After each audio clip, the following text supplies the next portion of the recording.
Welcome back, guys and girls. It is me, Jam Sankith, and this is Formula 1 2002 once again. We're here for round 16 of 17, the US Grand Prix at Indianapolis. And just saying right off the bat, this is one of my favourite Grand Prix of all time. Grand Prix circuits of all time. I love the Indianapolis Grand Prix circuit. Yes, it's had a lot of problems, especially because of 2004, 2005. But I like the circuit. And COTA's great and all, yes, but this is my all-time favourite US Grand Prix circuit, followed closely by Phoenix. And then Long Beach, Detroit, and COTA's up there, but obviously Indianapolis is number one. So, yeah. And obviously, you guys won't know this as I'm recording this. Obviously, this is the last two races of the season. We've got this one and Japan. I normally record them in like a block of these, this coming week's races. Just two each sometimes. But I decided, because there's only four left, I'll do them all. So, from Belgium onwards, they've all been done in one go. So anyway, never mind about that, I'm babbling on. So let's get on with the United States Grand Prix here at Indianapolis. It's Sunday afternoon and you're joining us for round 16 of the 2002 FIA Formula 1 World Championship, the US Grand Prix at Indianapolis. Mika Häkkinen scored only his second win of the season at last year's event, and it will be his last for a while after announcing his sabbatical from the sport in 2002. Michael Schumacher came second for Ferrari. David Coulthard followed him home in third. Jarno Trulli was eventually classified fourth, and on the day was excluded from the race for a rules infringement, which was later overturned by the FIA Court of Appeal. So Eddie Irvine was classified fifth for Jaguar Cosworth, and Nick Heidfeld picked up yet another point for the surprise team of the season, Sauber Petronas, who had now consolidated their fourth place in the Constructors' Championship behind the top three. Right then, so there you have it. That's a rundown of 2002, and Schumacher doing what he needs to do to try and win the championship. He's currently he's 9 points off his teammate, and he's put it on pole here at Indianapolis. Can Schumacher take the championship fight to the last race? We'll find out in about 20 minutes time. Lights out and away we go. A long hold on the lights as we've already fucked it up because the Minardi did not get going. So yeah, okay. We've had lightning starts before. And we've had that terrible start here today. So okay, never mind. It just makes it a bit more difficult getting to near where we need to be, but I think we've got Kimi Räikkönen, so we should be safe for 6th in the championship. Now we need to try and catch Coulthard, but enough about the Drivers' Championship because we're in this Grand Prix now. Even though it is one of the Grand Prix that could decide the World Championship. If Rubens beats Michael today, and look at this, yes. Bye-bye Minardi. Okay, frame rate having a bit of a problem there as we close up on the back of Salo. He's lag switching. There's Enrique Barnoldi, not had much luck lately in Formula 1, but he's been overtaken by, I was going to say Minardi, but it's a Toyota. As we're on the grass passing Pedro De La Rosa. Quite clean overtake this time with De La Rosa. We hit the back of Panis. Then Frentzen, Irvine, 3 wide down the banking. Or before the banking starts. If I'm honest, guys, another reason why I like it is listening to a V10 screaming by in them last couple corners there. There's videos up on YouTube, of Indianapolis and stuff with the V10s. Urge you to go listen to him. It is, it's basically ear porn. That's all I'm saying. It's ear porn because the V8s sound amazing. But anyway, yeah. So as I've just been on about something like that, we're passing Trulli. I do apologise, but. And they did race NASCAR, sort of, the Xfinity Series on the road course here. Not this layout, but similar to this layout. But that was actually quite good. Maybe Formula 1 should come back and use that layout that the NASCAR use for the Xfinity Series, as I've just run into the back of Massa. There, that's pretty much, that's payback. Yeah, I deserve that. I do apologise.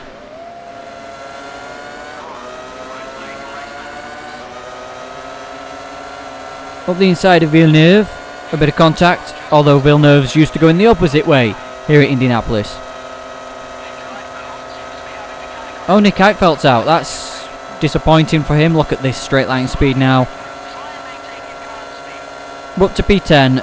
Of course, that would be points nowadays, but Formula 1's not that great nowadays. It took like 50 laps for that Grand Prix to even get going. Okay, around the outside of Jenson Button in his last US Grand Prix as a Renault driver. So he'll be off to BAR Honda. What the hell are you doing, Jenson? Yeah, because he'll be off to Honda next season, won't he? BAR Honda for 2003 alongside Jacques Villeneuve as we're on the curb. Trulli, I think, stays at Renault, I think, for 2003. Okay, that's late defensive move there, Jarno.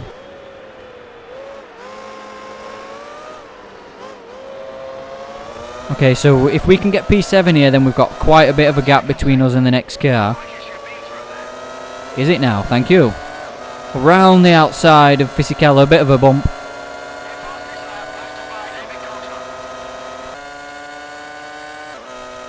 Okay, then again, we're coming round the banking. It seems like I'm always skipping to the banking today. Don't worry, I'm not showing favouritism to a corner. But yeah, we're on the back of Kimi Raikkonen. I do apologise if I start going Yorkshire. I was watching an old rugby game between Featherstone and Leeds last night, so yeah.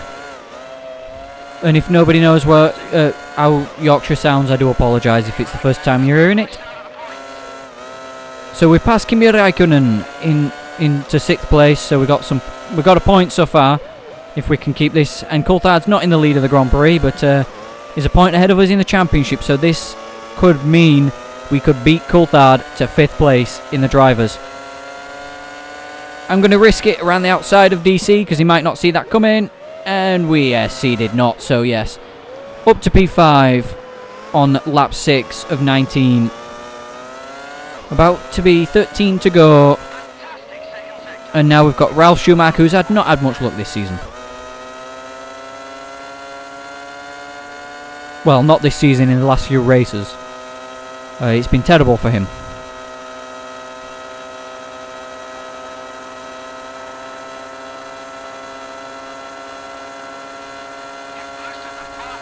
Jesus, another fastest lap and all. Look at me go.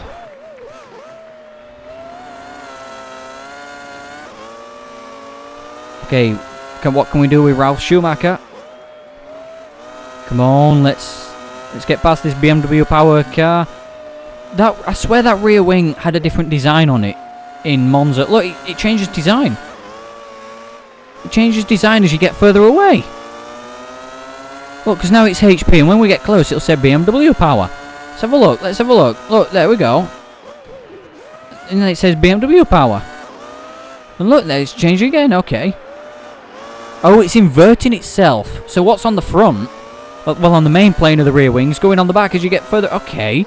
It's interesting, Williams. That's a tactic. Yeah.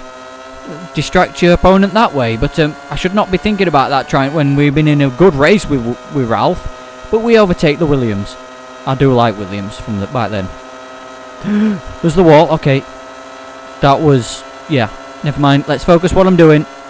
As we're ahead of Ralf Schumacher. Now can we catch Juan Pablo Montoya for another podium position?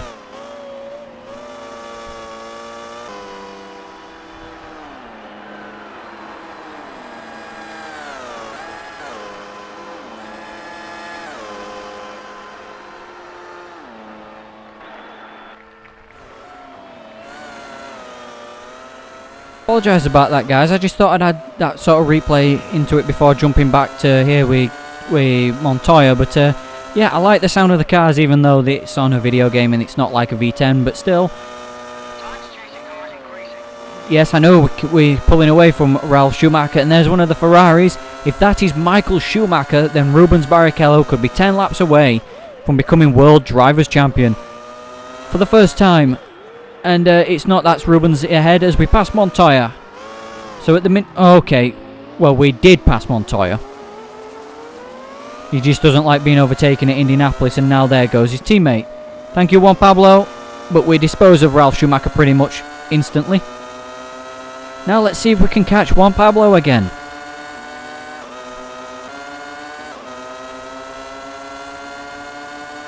Okay, then take number 2 on Juan Pablo Montoya. We dive up the inside this time. No contact though, surprisingly, but if we can hold it the outside, it's the inside for the next.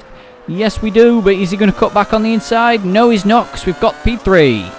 And it's Rubens Barrichello ahead now, so Michael Schumacher is running away with this race and making it where it could be 6 points going into the last round of the championship. But I'm looking for another race win, and we're not far off the front of the field, so yeah, we could win this one. This should be interesting. Half a second between us and could be a world champion. Who do you reckon it's going to be though, this championship? Who is it going to come down to? Is it going to come down to Michael or Rubens? Time will tell. Let me know in the comments as we lay it on the brakes as I bump into Rubens. Okay, I don't want to be taking any of the drivers out. But yeah, hopefully I don't ruin somebody's championship by trying to win a race myself. But look at that run we've had through there. Excuse me, Rubino. We're up to P2. Can we drag Rubens along if we can catch Michael? I don't know, but what's the gap between us and Schumacher? It's probably going to be about 5 seconds, I would imagine. 4.4, okay, that's okay then. Yep, let's go catch Michael Schumacher. Oh dear, that's on the grass. That's not going to help us catch Michael, especially through the fastest part of the circuit. But yeah, we're just working the championship stuff out. If Michael finishes where he does, that's 6 points. So it'll be a 3-point lead if it finishes the way it is at the minute. Because obviously now Rubens is getting 4, Michael's getting the 10. So that'll be 3 points for the championship there. I don't know why I'm working that one out more than the one between me and Coulthard. But it's not going to finish that way. It's not. We have had an engine failure. Michael Schumacher wins. It's going to be okay. Okay, so it is going to be 3 points anyway, because Montoya got to second place as our engine failure blew up, and Coulthard's now 3 points clear, I would imagine, because he got 2 today. So let's have a look at the Drivers' Championship. I wanted to finish this race so bad. I love the US, but we're going to the final race with a championship battle for first and for fifth. Okay then, here we are, the Drivers' Championship going into the final race of the season. We've had 2 fantastic races and then an engine failure here in USA, which is devastating considering we was catching Michael as well. So the championship could have been even easier for Rubens going into the final race of the season. But we're 3 points behind Coulthard. I'm hoping the engine holds out and we can get at least a podium and gets 5th place in the Constructors. I'll be happy with 6th, but still, 5th place would be fantastic. The Drivers' Championship, though, is 3 points. So I'm going to ask you guys right now, who do you think is going to be Drivers' Championship, or Drivers' Champion? Obviously, the next video will probably be like 2 or 3 days, in the future. The last race will be. I don't know why I said it like that, but yeah, who do you think out of Michael or Rubens will become world champion for 2002? I'm going to probably go with Rubens because he has been quick, he's been there. He needs to finish directly behind Michael. Actually, no, he needs to finish ahead of Michael, because if Michael wins and Rubens finishes second, Michael's the champion by a point. So this is going to be very good here in Japan. So yeah, it's going to be fantastic. Constructors' Championship, there's no point even looking at that. We've in 4th place. We've been in 4th place for a long time. We've just so much better than Renault, Sauber, Jaguar. And Jordan still haven't got a point. That is shocking. So, heading into Japan. Championships, 3 points between me and Coulthard. 3 points between Michael and Rubens. Who's going to finish on top ahead of Michael and Rubens for the championship? And who's going to finish ahead of in that battle between me and David Coulthard? Let me know, guys, in the comments, and I'll see you guys for the Japanese Grand Prix.